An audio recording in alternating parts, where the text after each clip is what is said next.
Hi guys, welcome to my channel. ನಾನು ಶೈಲು. ಇನ್ನೂ ಯಾರೆಲ್ಲ ನನ್ನ ಚಾನಲ್ನ ಸಬ್ಸ್ಕ್ರೈಬ್ ಮಾಡಿಲ್ಲ, ಸಬ್ಸ್ಕ್ರೈಬ್ ಮಾಡ್ಕೊಳ್ಳಿ. ಹಾಗೆ ಬೆಲ್ ಐಕಾನ್ ಪ್ರೆಸ್ ಮಾಡಿ. ನಾನು ಹಾಕೋಂಥ ನೆಕ್ಸ್ಟ್ ವಿಡಿಯೋ ನೋಟಿಫಿಕೇಷನ್ ನಿಮಗೆ ಬರುತ್ತೆ. ಸೊ ಈ ವಿಡಿಯೋನ ಸ್ಕಿಪ್ ಮಾಡದೆ ಕೊನೆ ತನಕ ನೋಡಿ. ಇವತ್ತು ನಾನು ಮಾರ್ನಿಂಗ್ ಬೇಗ ಎದ್ದು ಸ್ವಲ್ಪ ಮನೆ ಕ್ಲೀನ್ ಮಾಡೋಣ ಅಂತ ಹೇಳಿಬಿಟ್ಟು ಕ್ಲೀನ್ ಮಾಡ್ತಾಯಿದ್ದೀನಿ. ಒಂದು 2-3 ಕಡೆ ಹೋಗೋದಿತ್ತು, ಹಾಗಾಗಿ ಸ್ವಲ್ಪ ಎಲ್ಲ ಕೆಲಸ ಬೇಗ ಮುಗಿಸ್ಕೊಳ್ಳೋಣ ಅಂತ ಹೇಳ್ಬಿಟ್ಟು ಎಲ್ಲ ಕೆಲಸ ಮುಗಿದ್ಮೇಲೆ ನಾನು ಕೂಡ ಫ್ರೆಶ್ ಅಪ್ ಆದೆ. ಸೊ ಅದಾದಮೇಲೆ ಒಂದು ಸ್ಟ್ರಾಂಗಾಗಿ ಟೀ ಕೊಡೋಣ ಅಂತ ಹೇಳಿಬಿಟ್ಟು ಟೀ ಮಾಡಿಕೊಂಡು ಕುಡಿದ್ವಿ. ಸೊ ಪೂಜೆಗೆಲ್ಲ ರೆಡಿ ಮಾಡಿಟ್ಟಿದ್ದೆ, ಪೂಜೆ ಮಾಡೋಣ ಅಂತ ಹೇಳಿಬಿಟ್ಟು.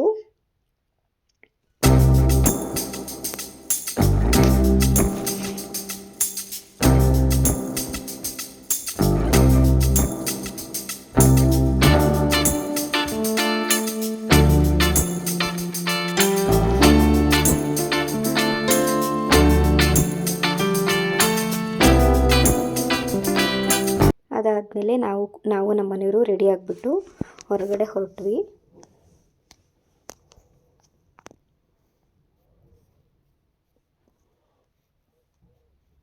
ಹೋಗ್ತಾ ಇದ್ದೀವಿ ನಾವಿವಾಗ ಜಾಲಹಳ್ಳಿ ಅಯ್ಯಪ್ಪ ಟೆಂಪಲ್ಗೆ ಹೋಗೋಣ ಅಂತ ಹೋಗ್ತಾ ಇದ್ದೀವಿ. ಸೊ ಇವಾಗ ರೀಚ್ ಆದ್ವಿ, ಬಟ್ ಅಲ್ಲಿ ಕ್ಯಾಮ್ರಾ ಅಲೋ ಇರಲಿಲ್ಲ, ಹಾಗಾಗಿ ಒಳಗಡೆ ಏನೂ ವಿಡಿಯೋ ಕ್ಯಾಪ್ಚರ್ ಮಾಡ್ಕೊಳ್ಳಿಲ್ಲ. ಸೊ ದೇವಸ್ಥಾನಕ್ಕೆ ಹೋಗಿ ಕೈ ಮುಗಿದು ಅಲ್ಲಿಂದ ಹೊರಟ್ವಿ ನಾವು. ಸೊ ನನ್ನ ಫ್ರೆಂಡ್ ಆಫೀಸ್ ಓಪನಿಂಗ್ ಇತ್ತು, ಇಂಜಿನಿಯರ್ ಇದ್ದಾರೆ ಅವರು. ಸೊ ಹಾಗಾಗಿ ಅಲ್ಲಿಗೆ ಹೋದ್ವಿ.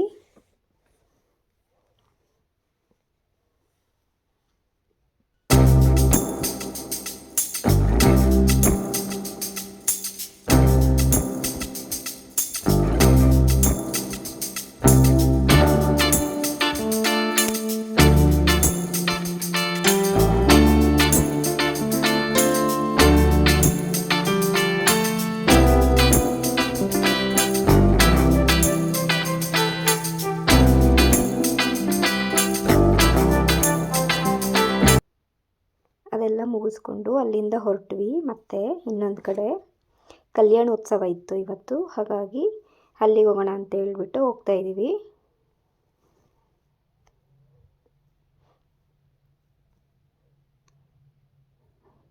ನಾನು ಮತ್ತು ನಮ್ಮ ಮನೆಯವರು.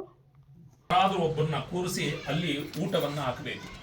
ಊಟವನ್ನ ದಂಪತಿಗಳಿಗೆ ಪ್ರಸಾದವನ್ನ ಮಹಾವಿಷ್ಣು ಅವನಿಗಿಂತ ದೊಡ್ಡವರು ಯಾರಿದಾರಪ್ಪ, ನೀನೇ ಹೇಳಬೇಕು, ನೀನೇ ಗುರುತಿಸ್ಕೊಡ್ಬೇಕು ಅಂತ ಹೇಳಿ ಎಲ್ಲ ಋಷಿಗಳು ಕೇಳಿದಾಗ ಆಗ ಸ್ವಾಮಿ ವೆಂಕಟಾಚಲ ಮಹಾತ್ಮ್ಯನಲ್ಲಿ ಪರಮಾತ್ಮ ಶ್ರೀನಿವಾಸ ದೇವರು ಹೇಳ್ತಾರೆ, ನನ್ನ ಮನೆ ದೇವರಾದಂತಹ ಆ ಒಂದು ಅಹೋಬಿಲ ನರಸಿಂಹನನ್ನ ಕರ್ಕೊಂಡ್ಬನ್ನಿ, ಆ ನನ್ನ ಮನೆ ದೇವರ ಆ ಸ್ವಾಮಿ ಆತನನ್ನ ಕರ್ಕೊಂಡ್ಬಂದು ಅಲ್ಲಿ ಕೂರಿಸಿ ಅವನಿಗೆ ಪೂಜೆ ಮಾಡಿ ಆತನಿಗೆ ಊಟವನ್ನು ಹಾಕಿ ಅಂತ ಹೇಳಿ ಭಗವಂತ ಹೇಳ್ತಾರೆ ವೆಂಕಟಾಚಲ ಮಹಾತ್ಮೆಯಲ್ಲಿ. ಹಾಗಾಗಿ ಅವನ ಮನೆ ದೇವರಾದಂತಹ ನರಸಿಂಹ ದೇವರು ಅವನ ಸ್ವಸ್ಥಾನದಲ್ಲಿ ಕುಳಿತು ಆ ಭಗವಂತನ ಕಲ್ಯಾಣವನ್ನು ಮಾಡುವುದಿದೆಯಲ್ಲ, ಅದು ವಿಶೇಷವಾದಂತಹ ಫಲವನ್ನು ಕೊಡುವಂತಕ್ಕಂಥದ್ದು.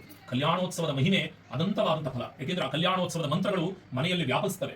ಆ ಮನೆಯಲ್ಲಿ ನಿತ್ಯ ಕಲ್ಯಾಣ ಕಚ್ಚತೋರಣವಾಗಿ ಆ ಭಗವಂತನ ಅನುಗ್ರಹವಾಗುತ್ತೆ. ಅದಕ್ಕೋಸ್ಕರ ಕಲ್ಯಾಣೋತ್ಸವದಲ್ಲಿ ಏನಾದರೂ ಮಕ್ಕಳಲ್ಲಿ ಮೊಮ್ಮಕ್ಕಳಲ್ಲಿ ಯಾರಾದರೂ ವಿವಾಹ ಪ್ರತಿಬಂಧಕ ದೋಷಗಳೇನಾದರೂ ಇದ್ದರೆ ಆ ದೋಷಗಳು ನಿವೃತ್ತಿ ಆಗುವುದು ಹೇಗೆ ಅಂದ್ರೆ ಆ ಕಲ್ಯಾಣೋತ್ಸವವನ್ನ ಮಂತ್ರೋಕ್ತವಾಗಿ ಆ ಭಗವಂತನನ್ನ ಭಕ್ತಿ ಶ್ರದ್ಧೆಯಿಂದ ಪೂಜೆಯನ್ನು ಮಾಡಿದಾಗ ಆ ಕಲ್ಯಾಣೋತ್ಸವದ ಮಂತ್ರಗಳ ಶಕ್ತಿ ಆವಿರ್ಭಾವವಾಗುತ್ತೆ, ಆ ದೋಷಗಳನ್ನ ನಿವೃತ್ತಿಗೊಳಿಸುತ್ತೆ, ಶೀಘ್ರವಾಗಿ ಆ ಭಗವಂತನ ಕರುಣೆ ಅನುಗ್ರಹವಾಗುತ್ತೆ. ಹಾಗಾಗಿ ಕಲ್ಯಾಣ ಚಕ್ರವರ್ತಿ ಅಂತಾನೆ ಆ ಭಗವಂತನಿಗೆ ಹೆಸರು, ನಿತ್ಯ ಕಲ್ಯಾಣ ಚಕ್ರವರ್ತಿ. ಆ ಪರಮಾತ್ಮನಿಗೆ ಪ್ರತಿನಿತ್ಯ ಕಲ್ಯಾಣೋತ್ಸವವಾಗುತ್ತೆ. ಸ್ವಾಮಿಗೆ ಅನಂತವಾದಂತಹ ಸೇವೆಗಳು ನಡೆಯುತ್ತೆ. ಆದರೆ ಆ ದೇವರಿಗೆ, ಆ ಶ್ರೀನಿವಾಸ ದೇವರಿಗೆ ತುಂಬಾ ಪ್ರೀತವಾದಂತಹ ಸೇವೆ ಯಾವುದು ಅಂದ್ರೆ ಕಲ್ಯಾಣೋತ್ಸವ.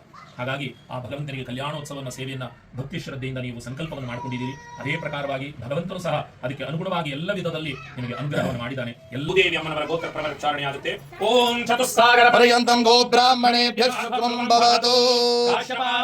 ಮೈತ್ರವತ್ರಯಾಶಯ ಪ್ರವರಾನ್ವಿತ ಕಾಶ್ಯಪಗೋತ್ರೋದ್ಭವಸ್ಯ ಕಶ್ಯಪ ಬ್ರಹ್ಮಣ ಪುತ್ರಿ ಕಾಶ್ಯಪವತ್ಸಾರ ಮೈತ್ರವತ್ರಯಾಶಯ ಪ್ರವರಾನ್ವಿತ ಕಾಶ್ಯಪಗೋತ್ರೋದ್ಭವಸ್ಯ ಪುತ್ರಿ ಮೈತ್ರವತ್ರಯಾಶಯ ಪ್ರವರಾನ್ವಿತ ಕಾಶ್ಯಪಗೋತ್ರೋದ್ಭವಸ್ಯ ಭಕ್ತಲೋಕ ಪರಿಪಾಲನಾಯ ಕಿರೀಟಕಟಕೇಯೂರಾಜ ದಿವ್ಯಾಭರಣ ಭೂಷಣಾಯ ಪ್ರಪನ್ನ ಪಾರಿಜಾತಾಯ ಸ್ವರ್ಣಗರುಡವಾಹನಾಯ ಶ್ರವಣ ನಕ್ಷತ್ರೇ ಮಕರರಾಶೋತ್ಸಾಹಾಯ ಶ್ರೀ ಶ್ರೀನಿವಾಸ ಪರಬ್ರಹ್ಮಣೇ ಸಾಕ್ಷಾತ್ ನಾರಾಯಣಾಯ ವರಾಯ ಏಳುಕುಂಡಲವಾಡ ವೆಂಕಟರಮಣ ಗೋವಿಂದ. ಪೂಜೆ ಎಲ್ಲ ಮುಗಿತು. ಅದಾದಮೇಲೆ ನಾವು ಕೂಡ ಹೊರಟ್ವಿ ಅಲ್ಲಿಂದ ಮನೆ ಕಡೆ. ಅಷ್ಟರಲ್ಲಿ ಆಲ್ರೆಡಿ ಮಳೆ ಬರ್ತಾಯಿತ್ತು, ನೆನ್ಕೊಂಡೇ ಬಂದ್ವಿ. ಸೊ ಫೈನಲಿ ನಾವು ಕೂಡ ನಮ್ಮ ಮನೆ ರೀಚ್ ಆದ್ವಿ. So thanks for watching and ನನ್ನ ಚಾನಲ್ನ ಹೀಗೆ ಲೈಕ್ ಶೇರ್ ಸಬ್ಸ್ಕ್ರೈಬ್ ಮಾಡ್ತಾಯಿರಿ, ಸಪೋರ್ಟ್ ಮಾಡ್ತಾಯಿರಿ. ಹೀಗೆ ನೆಕ್ಸ್ಟ್ ವಿಡಿಯೋದಲ್ಲಿ ಸಿಗೋಣ ಅಂತ ಹೇಳ್ತಾ keep watching, take care, bye. ಈ ವ್ಲಾಗ್ನ ಇಲ್ಲೇ ಎಂಡ್ ಮಾಡ್ತಾಯಿದ್ದೀನಿ. Thank you.